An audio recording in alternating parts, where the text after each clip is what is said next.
भाग्यलक्ष्मी। बघ यात तुझी काही चूक नाही रे, तू अपराधी नाहीयेस। अपराधी तुझे वडील धनाजीराव मोहिते आहेत।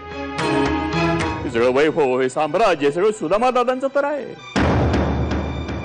ते निघून गेल्यानंतर धनाजीरावांनी ते सगळं बळकावलं रे, आणि निबर मनानं मंत्रिपदासाठी प्रयत्न करायला लागले रे ते। अरे जो माणूस स्वतःच्या भावाला गिळंकृत करू शकतो तो माझ्या मुलीला कांताला सहज संपून टाकेल रे। आई बोल। धर्मारे अजून राग गेला नाही का रे तुझा? तुझे बाबा खूप टेन्शन मध्ये आहेत रे। का?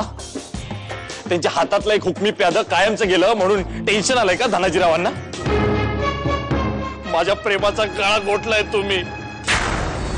आता एक गोष्ट नीट ऐक, मला यापुढे फोन करायचा नाही त्या घराशी आणि तुम्हा लोकांशी। कायमचा संबंध संपलाय माझा। सूर्या भाऊजींना थांबायला हवं। ते देव कुटुंब खूप चांगलं आहे हो, चांगली माणसं आहेत ती। सूर्या भाऊजींचं जर खरंच तिच्यावर प्रेम असतं आणि त्याने जर काही चांगले बदल घडले असते तर गोष्टच वेगळी होती हो। बेटा मला कळतंय हे सगळं, पण या लोकांच्या बेबनशाहीला आई भिराई सुद्धा लगाम घालू शकली नाही। एक काम करा, तुम्ही मला फोन लावून द्याल, मी बोलेन त्यांच्याशी।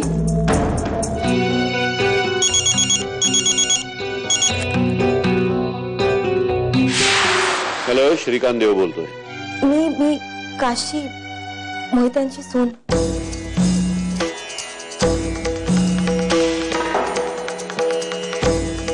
कोणीही धर्माला फोन करायचा नाही आणि त्याला घरी ये म्हणून देखील सांगायचं नाही। जेवायचं हो हो, तुम्ही आधी छान हातपाय तोंड धुवून घ्या, देव बाप्पाला नमस्कार करा।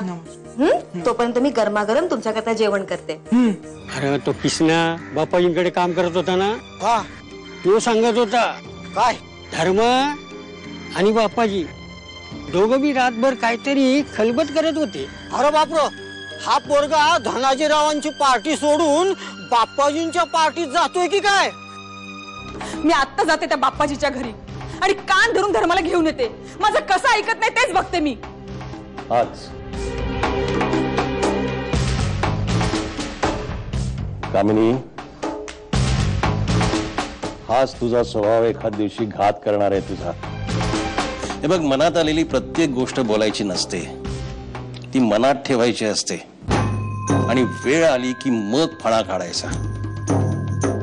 आता तू काशीला गोठ्यात राहायला सांगितलंस, हे मलाही नाही आवडलं।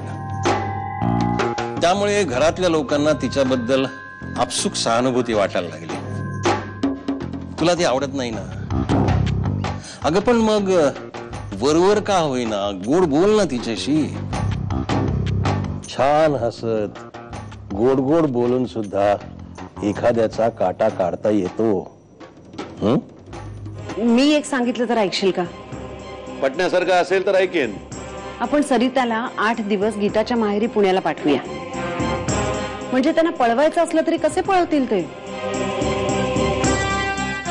सरिता कुठे आहे हे आपण कोणालाही कळू द्यायचं नाही। आयडिया बरी आहे, पण नाही बीड नाही। मी आत्ताच गीताला सांगते। गीता, ए गीता।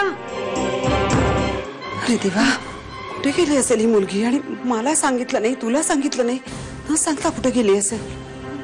काय कर? श्री श्री श्री, गीता सांगते की सरिता तिच्या खोलीत नाहीये। काय? कुठे गेली बती? मला कू म्हणाली की ती लायब्ररीत गेलीये। तूच केलास ना फोन? तुला माझा आणि सरिताचा प्रेम पाहवलं नाही ना?